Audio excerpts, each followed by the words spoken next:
अपनी बहन की हरकतों को देख रही हो ना तुम सिमल? तुम्हें जरूर पता होगा किस वक्त तो कहाँ होगी। मॉम मुझे नहीं मालूम, फोन भी तो ले लिया आपने, वरना कॉल कर लेती। जबान नहीं चलाओ मुझसे। वो उसी लड़के के साथ हो की जानती हूँ। कहाँ रहता है वो लड़का, तुम्हें मालूम है? नहीं मॉम, मुझे क्या मालूम होगा। खुद पता कर लूंगी कहाँ रहता है वो। मैं पुलिस के साथ उसके दरवाजे पर जाऊंगी। सिमल, अपनी बहन से कहो कि अगर तमाशा नहीं चाहती तो शराफत के साथ अपने घर वापस आ जाए। मॉम मैंने कहा ना मुझे नहीं मालूम। तुम्हारे पास फोन नंबर तो होगा ना उस लड़के का? नहीं है। खुद मालूम कर लूंगी। खुदा के लिए ज़ैनब थोड़ी देर के लिए बैठ जाओ, तुम्हें देख देख कर मुझे चक्कर आ रहे हैं। उसने धोखा दिया, उस लड़के के साथ भाग गई मेरी अपनी बेटी। वो मोहब्बत करती है, क्या करे? नहीं कर सकती वो मोहब्बत।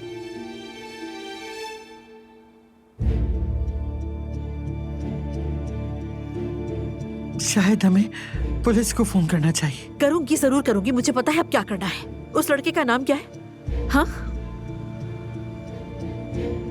तुमसे बात कर रही हूँ। उनाल होगा शायद। अच्छा, अब देखना मैं कैसे खुद ढूंढ लूंगी। गलत नाम बता रही हूँ मुझे, अब दिखाऊंगी।